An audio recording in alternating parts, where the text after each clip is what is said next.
perhaps you might have already read or heard so many reflections from our gospel reading. And bottom line to these reflections is this, that the God who loves and cares for us is never outdone in generosity. And I think that is so clear in what the landowner said towards the end of the gospel, at the end of the gospel. Are you envious because I am generous? Am I not free to do as I wish with my own money? So this is I think, a heavier truth, no? Importante kayo nga pahimugat nga ang Ginoo, ang Dios nga nahigugma kanato, dili gyud malabuan sa iyang pagkamanggihatagon. And we have to live with that. But then, it is also at the same time a greater challenge on our part.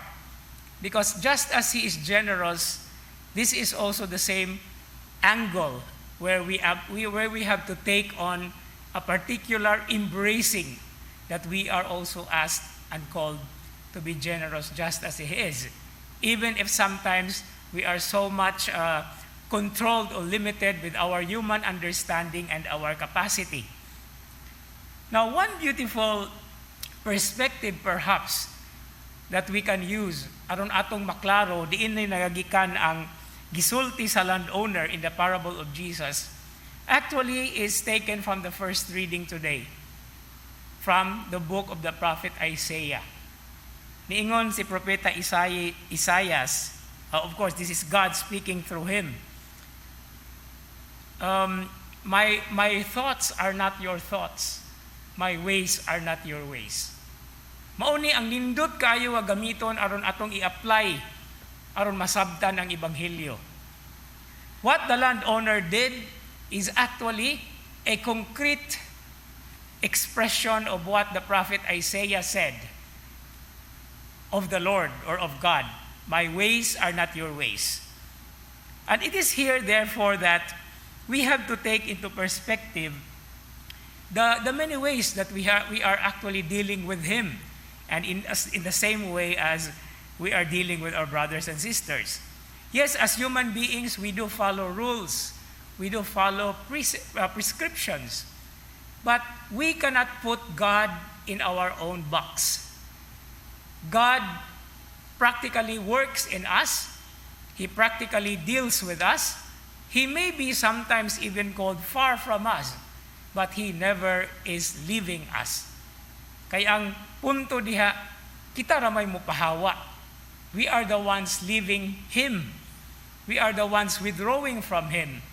But in the same way as He wanted to deal with us according to His justice, di nato siya masulod sa ato ang kaugalingon nga panlantaw o gitawag nato og mga balaod.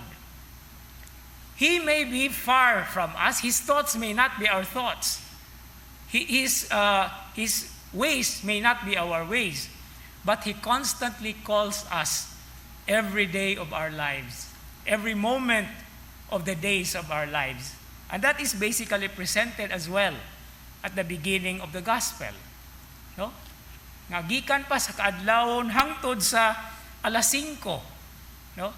Kining alas 5 dinhi, the 5 o'clock time perspective in the Bible actually takes on what we usually understand as 11th hour. No, nganong 11th hour mana, gadili mana alas 11. Okay, why is it called 11th hour? 11th hour is an idiom which means the last hour of the day. And why is it 11?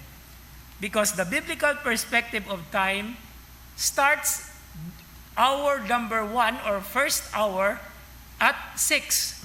And from 6 to 6 in the evening, from 6 in the morning to 6 in the evening, there are 12 hours there. No? So from 6 to 6, 6 a.m. to 6 p.m. So 5 p.m. is already the 11th hour during the daytime. Kay lahi man ang pag-ihap sa mga oras sa kagabhion. So during the day, God actually constantly and continues to call every hour of the day, every moment, every minute of that hour. And even in fact during the night, He still continues to manifest His concern and His care when He makes us realize of the things that we sometimes forget during the day. And sometimes it comes through dreams.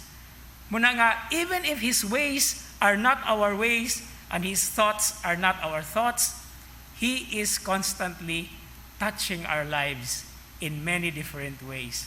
We only have to respond. And once we respond sa atong pagtubag, we have to embrace the uniqueness because He is God and we are just human beings.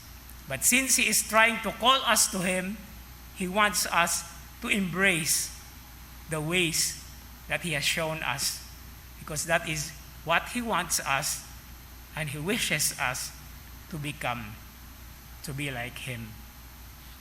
Amen.